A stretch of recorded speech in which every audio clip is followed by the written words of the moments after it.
Hi there guys, Gareth here and welcome to this Female Plunk production. So do you guys ever put something somewhere so safe that it takes you literally half an hour, maybe 45 minutes to find said item? That's what I just went through with my camera. I put it on top of a bookcase that's literally just outside my room for safekeeping. And it turns out not so safekeeping because I forgot where the bloody camera was. Hi there guys, welcome to this video. I'm going to take a drink of this now cold tea in the obligatory mug and we're going to chat some. So I'm not going to go into too much detail, but the last couple of weeks have kind of been up and down like a bit of a roller coaster due to some shenanigans that's been happening behind the scenes. Again, I'm not going to go into too much detail, but some stuff has been happening behind the scenes.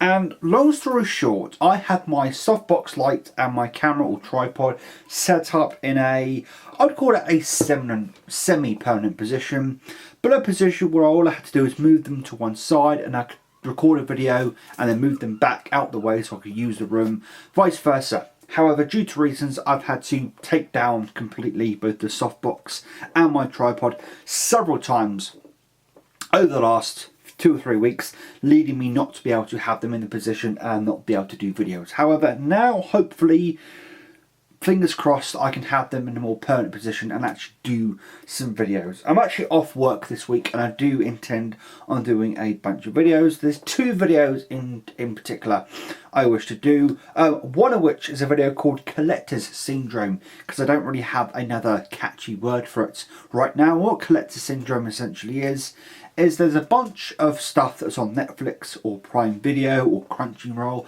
in the streaming services we now have available to us that although they're on those streaming services, I still want to buy them.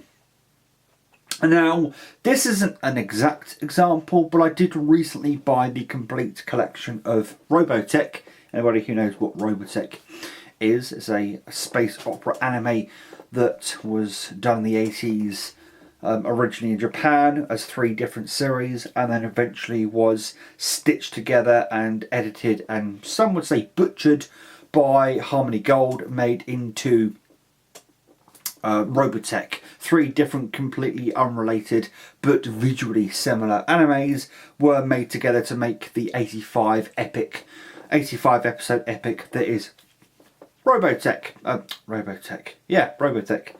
Although, having said that, the set that I got, or the sets that I got, are potentially bootleg, but it doesn't matter. I've managed to source a proper POW genuine set that I'll be paying for in a couple of weeks' time, hopefully.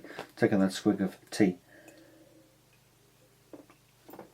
But I actually looked all over the place for Robotech and couldn't find it only in the streaming platforms. But having said that, something inside of me just wanted me to still buy Robotech, although I may not have found, even if I did find it on any of the various streaming platforms. Another set I got recently is a Studio Ghibli set, again because I couldn't find it on any of the streaming platforms. Having said that, there's a couple of series that are on the streaming platforms, such as Iron Blooded Heroes Mobile Suit Gundam, which is quite a modern take on the Mobile Gundam ethos universe, if you will. And I've seen a few episodes, and I do really want that. Really do want to have that physically. Having said that, it's not a cheap set to get hold of. Plus, I'm not sure if there's many distributors that distribute it over here, so I'd have to import it. All that kind of stuff, and it's a series of videos. Oh, sorry, a video or a series of videos I wish to do talking about the constant back and forth a collector goes through between something being readily available on a streaming network and yet wanting to own it personally. I mean, I do have a friend who doesn't like Xbox Game Pass. For any of you who don't know what Xbox Game Pass is, it's a Netflix-like service for Xbox. There's over 100 games, maybe 150 games now in that service, and you can download them and play them as if you own them, as long as you stay subscribed to Game Pass. which was $8.99. It's now $10.99 for an all-inclusive package, including Xbox Live Gold and Xbox Game Pass for PC, which is an amazing package, if you ask me, for $10.99 a month. Taking a swig of tea. And they don't like Game Pass because you don't own any of the games on Game Pass, and as such they don't subscribe to Game Pass, as far as I'm aware. They don't. They may do for their kids or their wife or something, but for them personally they'd rather own the game. Now when it comes to Game Pass, I have been going digital with my games more often than not recently. So when it comes to Game Pass, I'm not as, or any games in general now, I'm not as bent upon having them as a physical copy. Mainly because when a year ago, actually the same friend, did something quite nice for me and got me a bunch of eShop vouchers for the Switch. And I used those eShop vouchers to basically digitalise, is that the word? Digitalise all of my Switch catalogue at the time in order to make the Switch a more portable system. And I only have 4 physical games actually for the Switch, which is Diablo 3 Eternal Edition. Thank you to the friend that bought me that once again.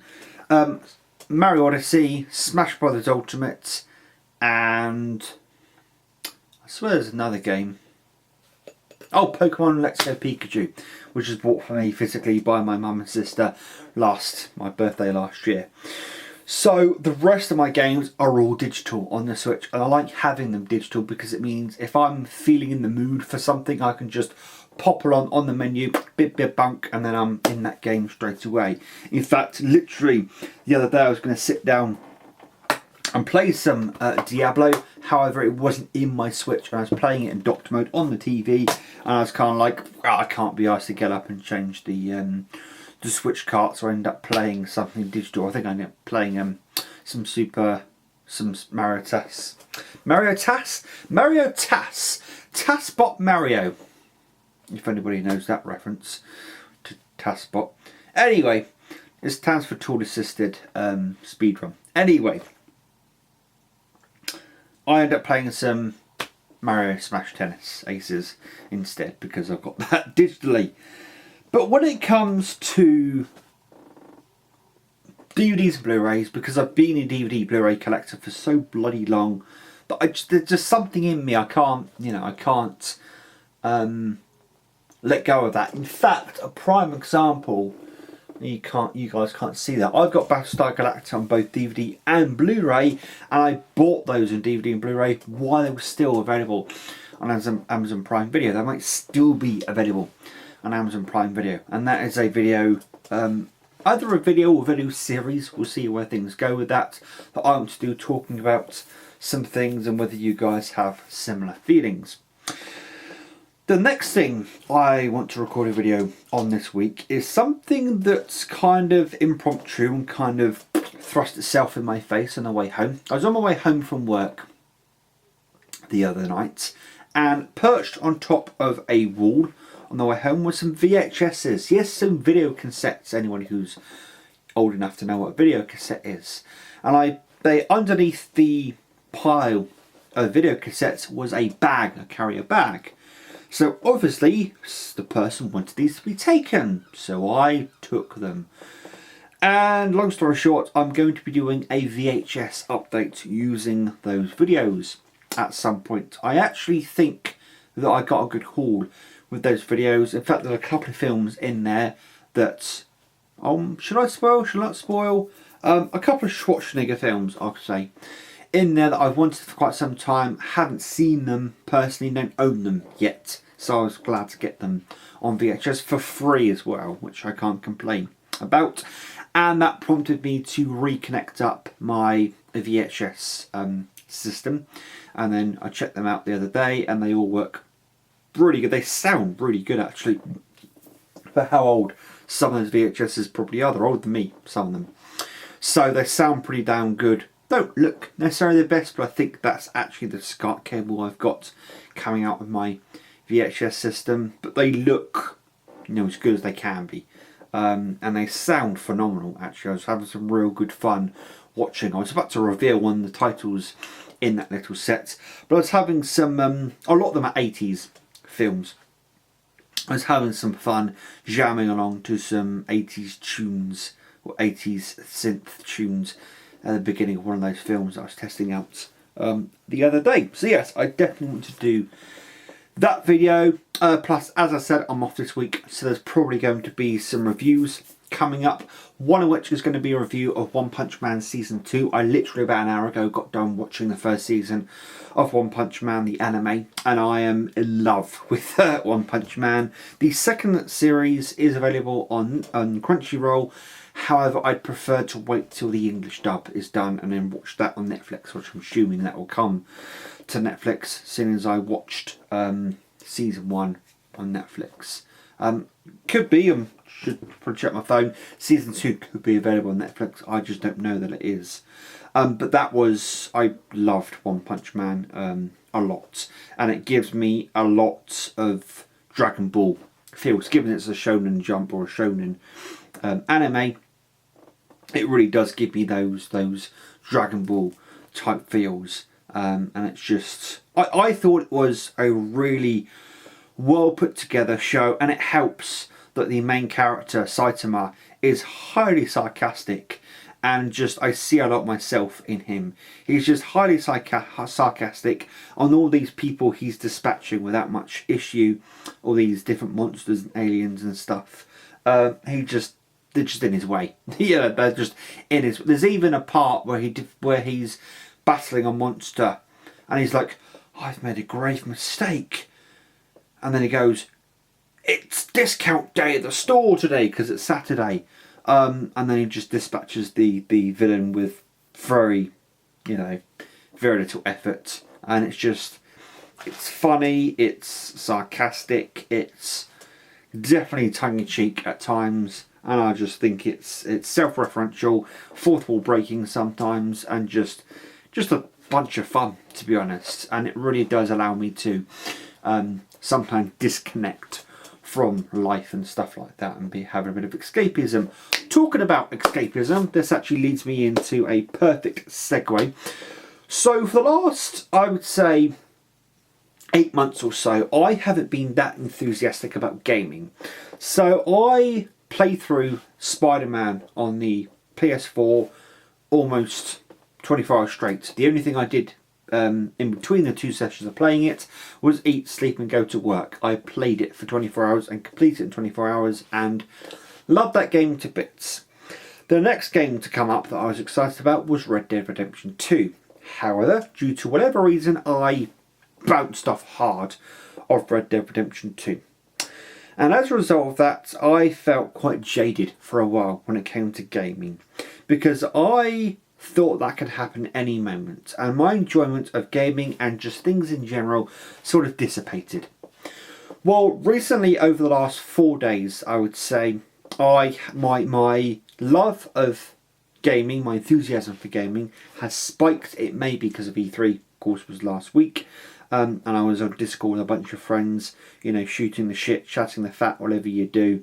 Having some fun with some friends during E3. We're all gamers, so good stuff. It may have been that. It may have been some other people's enthusiasm rubbed off on me. I don't know. But I just suddenly getting that real big,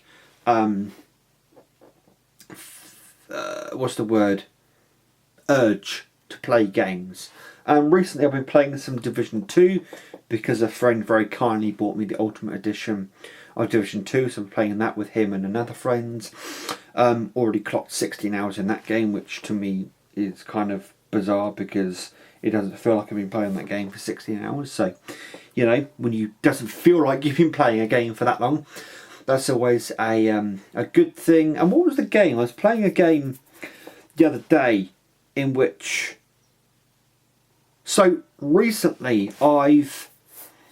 time's been going kind of slow, we'll say that. I haven't had that phenomenon happened where you've been doing something, playing a game, watching a film, what have you, and then you look up at the clock and it's like, several hours later. That hasn't happened to me for quite some time, and it's been hard for me to get into something. You know, I play a game for like half an hour to an hour and go, yeah, can't be asked anymore. Or I start watching a film or a TV show or something, look up at the clock, see only 20 minutes have gone past, and like, oh, this is, you know, this is really grating and boring to an extent. But recently I've been having that phenomenon happen where I've been really getting into something, look up the clock, and then lo and behold, it's several hours later and the thing's almost ended. And you know, and I'm really trying to grab hold of that feeling once again and not let that, you know, fleet, because I've let it fleet several times before and I don't want to do that again. And I'm just, now I'm like a kid in a candy store. I just say, or a fat man at a buffet, as the saying goes. I just want to gobble everything down and, you know, explore things now. It's kind of a pity that it's now, I have this resurgence of enthusiasm in gaming, considering it's looking like the end of this generation could be next holiday season 2020. But I've still got over a year to enjoy the current generation, and I'm sure this generation, the Xbox One X and the PS4 Pro, aren't going anywhere soon. And it's looking like for a while Microsoft will release games for both cross-gen games for a while, as they do quite often. But yeah, actually, literally now, talking about Red Dead Redemption 2, and the fact I bounced off of it makes me want to now go downstairs and just play some Red Dead Redemption 2. In fact, this week I do have a plan on getting through some Clint Eastwood movies, because I have a big old Clint Eastwood box set behind some of these box sets, plus I've got the Blu-ray set of the Man with No Name trilogy, which is a fistful of dollars for a few dollars more, and then The Good, the Bad and the Ugly. In fact, I'll reveal it now, spoil it now. The Good, the Bad and the Ugly was actually one of the VHSs I received in that bunch of VHSs the other day, and it's actually a rental copy. The outer sleeve that it said isn't in that good of a nick, but the actual video cassette itself is in very good nick. So yeah, that's just some stuff that I'm going to be doing this week with my week off. I think, as far as it stands at the moment, when I go back to work, overtime is no longer a thing, so that means I'll have more time once again to record videos, game, whatever I want to do. Plus, for now, I'll be able to keep my softbox light on set up and my tripod set up. I really need to go and use the little boy's room, to be honest with you, so I'm going to finish up this video quickly, and I'll see you in the next video, which will probably be the VHS update. Anyway guys, you know this video, like, dislike, subscribe. Thank you for being a patient audience and being supportive, and I'll see you in the next video. Ta-ra.